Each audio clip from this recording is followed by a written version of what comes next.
Hey guys, Seth the Mad Doc here. Back again with kind of one of my more serious videos.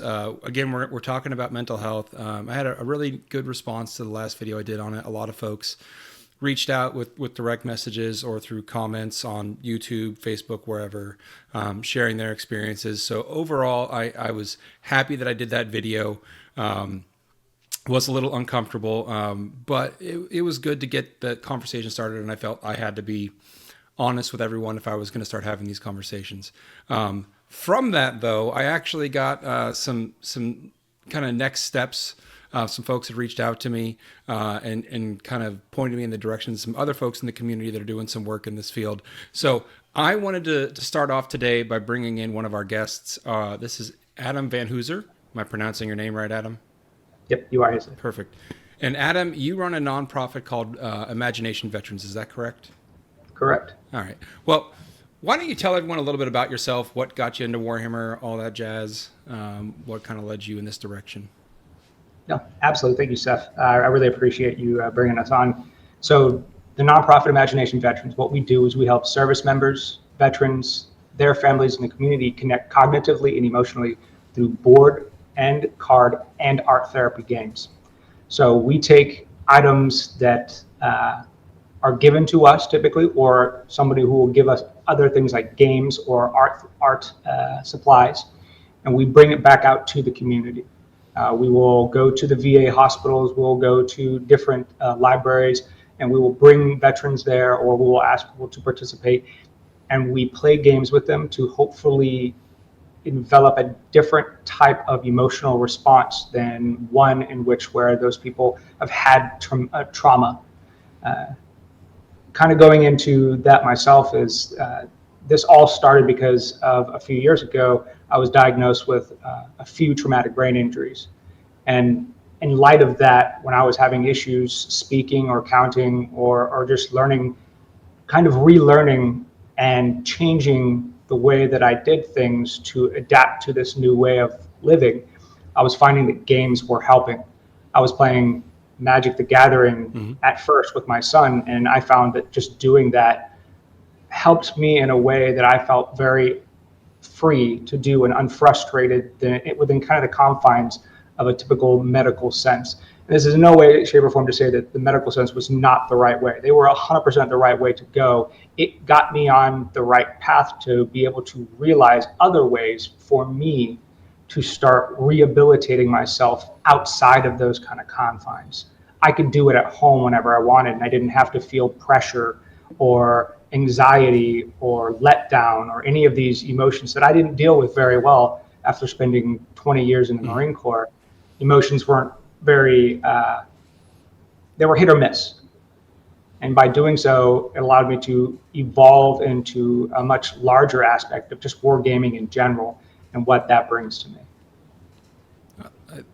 That's very interesting because you talked a bit. You started off kind of talking about the therapy end, and prior to us starting recording, we were talking about. Well, first we were talking about how my cat's going to inevitably jump into the shot, and he's now preparing to do so. But we were talking about how different aspects of the hobby you can use for different things, and then we might not recognize what we're doing those for, but we did it because it felt good. And you talked specifically about painting. And here comes a giant cattail into the shot. Thank you, buddy. Pets are also a great way to relax, unless they decide to get in your shot while you're recording, right, pal?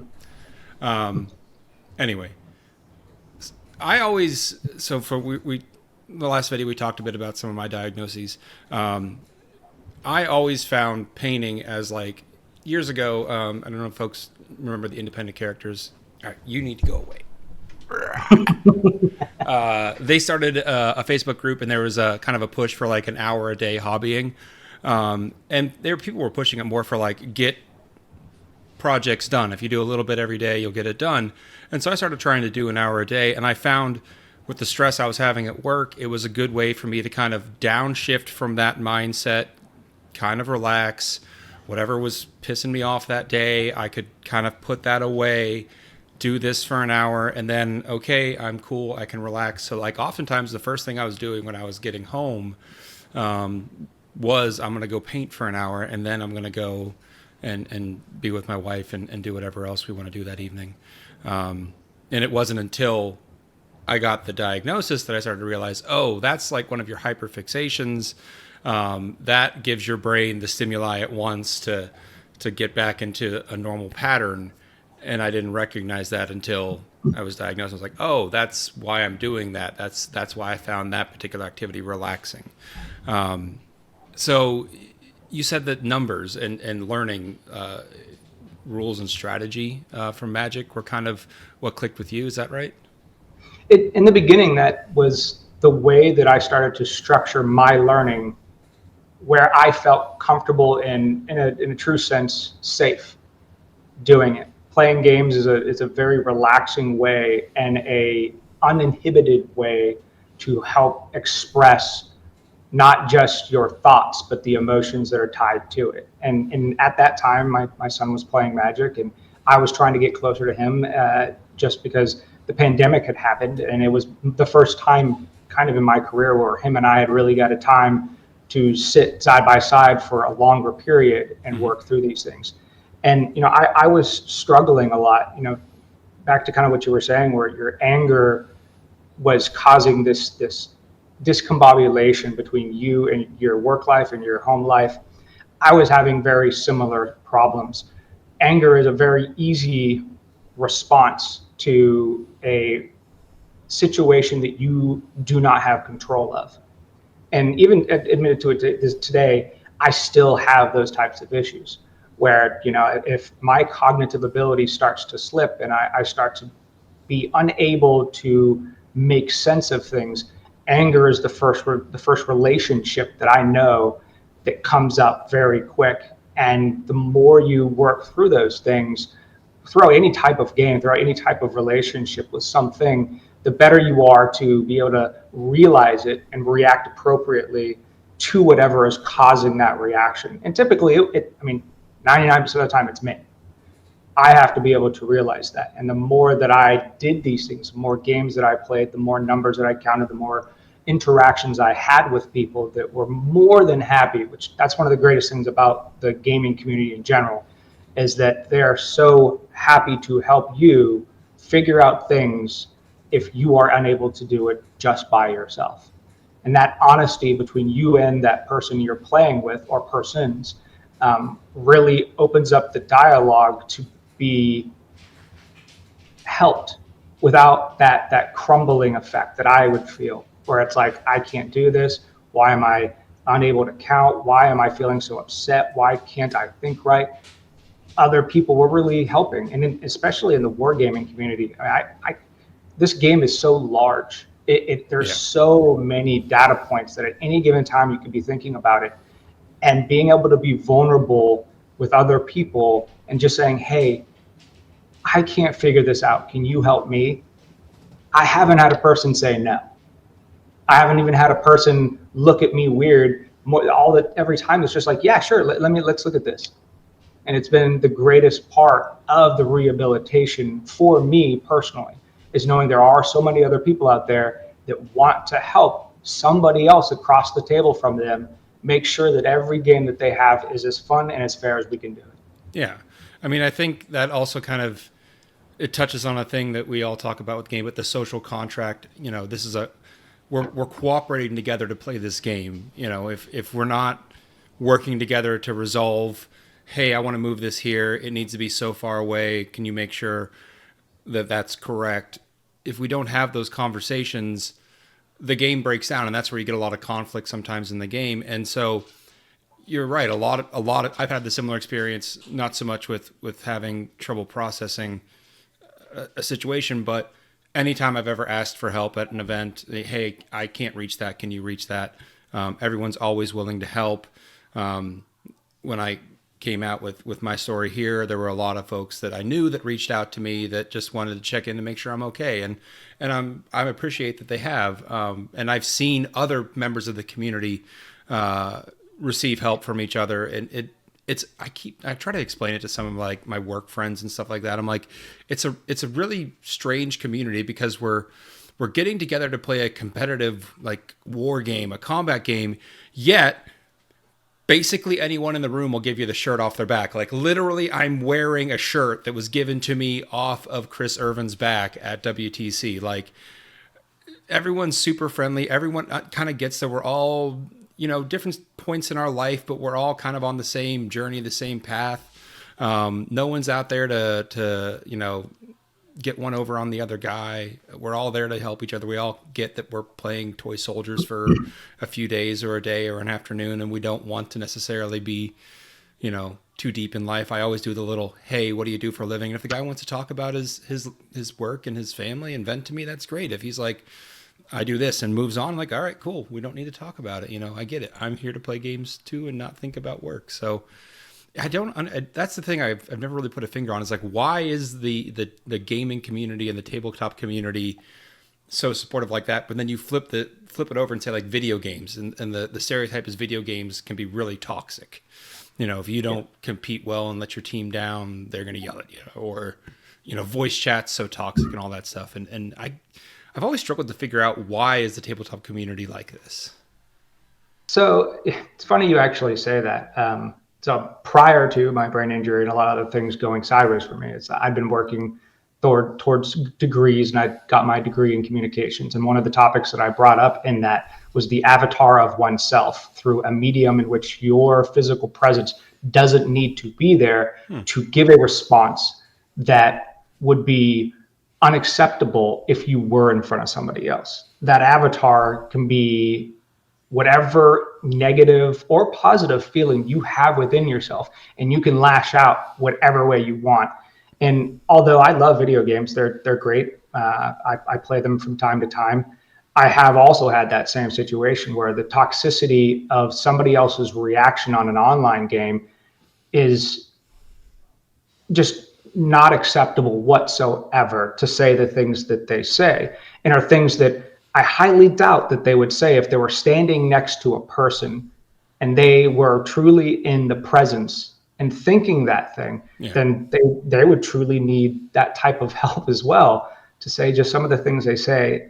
And that's one of the reasons why Imagination Veterans is really focused on the companionship of being with somebody else at the time of the game. Card games, board games, art therapy, that puts you in front of that person. You get to see viscerally their reactions to every single thing you or they do, or even the environment does around them. And that is one of the most important factors of rehabilitation for myself and from what I've seen from others. I did 20 years in the Marine Corps, and in those 20 years, I learned very quickly and very hardly to not feel emotions when it wasn't necessary. It isn't that those things don't come up from time to time, but that this is how a martial culture is built. It's built in a way in which where it's calculated by blood, sweat, and tears, and sleepless nights, and grand missions, and different things that you don't typically get in an average life. And when you leave the military, the crude aspects that you do just to try and get by, the laughter, the things we say things and do things that are not typically okay in a non-martial culture. So when you have that type of reaction with somebody you're playing with, and you get to visually see their reaction to that, there is a moment in which where you hopefully, within a few times you doing that, will start to curtail those types of actions. And that's kind of the big thing that we want to focus on when it comes to mental health, is understanding the reactions of the society around you, especially, specifically in games, to start curbing those outbursts, those actions, those thoughts, those processes, the actions of physicality that people don't respect or respond well to or are not okay with, and watch them slowly change to a different way of dealing with those interactions. I had it myself where, for a very long time, and I have to shout out to a lot of people who dealt with me in my hard times when I just was not mentally or physically okay. They still played games with me, and I could see their reaction to some of the things that I said, some of the things, my outbursts, my interactions, when I just wasn't doing okay. And that helped me realize what I was doing that was not okay in this type of interaction.